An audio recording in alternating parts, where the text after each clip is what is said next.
St. Grimm Productions. Hello and welcome to another St. Grimm Productions found footage review. My name is Grimm, and for this video I'm going to talk a little about a found footage streaming service as well as the movie Unfriended. To start, I noticed an ad for a found footage streaming channel while I was browsing the Found Footage Critic website.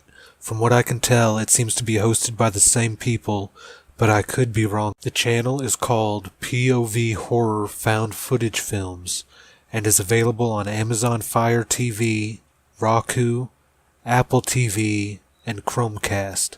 Sadly, it's not free, but if you're like me and the only movies you watch on Netflix are found footage movies anyway, this channel can prove to be a cheaper alternative, and with all of the films being found footage, you don't have to search through all the ones that aren't to find one. I've looked at the channel on my Roku as well as PC, and the layout is very similar to Netflix. So if you've watched Netflix, this channel should feel very familiar and easy to navigate. I'm sure prices are subject to change, but at the time of making this video, it costs $3.99 per month or $30 per year. Moving on to Unfriended, I got a copy of the sequel, which will be the main review for this week, but I wanted to put out a little something about the first film before I do the sequel, so I rewatched Unfriended last night so I could give a quick review and rating for it today. This movie has a rather unique filming style, or at least I've only seen a few movies personally with a similar style. The entire movie is just a computer screen, most of which is friends in a group video chat on Skype. However, there are parts that are in text as messages sent over both Skype and Facebook. Within the first few minutes of the film, we learn that a girl killed herself over bullying related to a video of her posted online.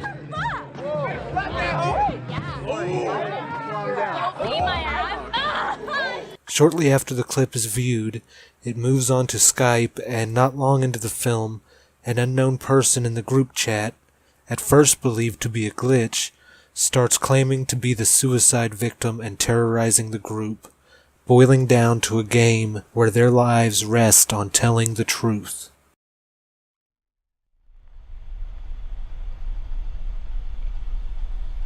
Who did that? Wasn't fucking me. Okay, fuck, it was me, okay? This movie kept me interested by making me ask questions. I tried to quickly read through the text parts of the film, hoping to find answers, trying to solve the mysteries.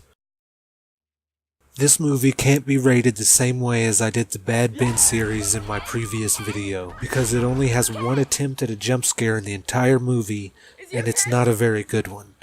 This is more of a psychological horror with a little bit of shock value thrown in. So my rating for Unfriended is 7 out of 10 skulls for story, 4 out of 10 skulls for creepiness, and 3 out of 10 skulls for shock value.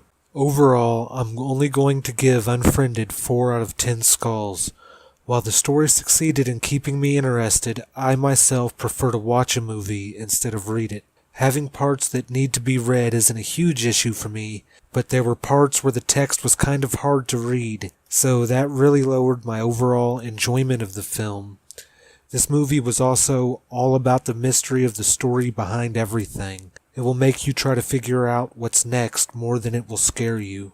And that's all for this video. Later this week I'll be reviewing and rating the sequel, titled Unfriended Dark Web. I'm a big fan of dark web stories, so I'm pretty hyped about this film, and I've got high hopes that it'll be more on the scary side than this one was. If you've seen Unfriended but don't agree with my rating, leave a comment and tell me why. If you found this review useful or enjoyed watching it, don't forget to like it, subscribe, and click the bell icon so you'll be alerted of my future reviews and videos. You can also find updates about my videos and upcoming movies on my official Facebook page. I'll leave a link in the description. Be sure to give it a like. St. Grimm Productions.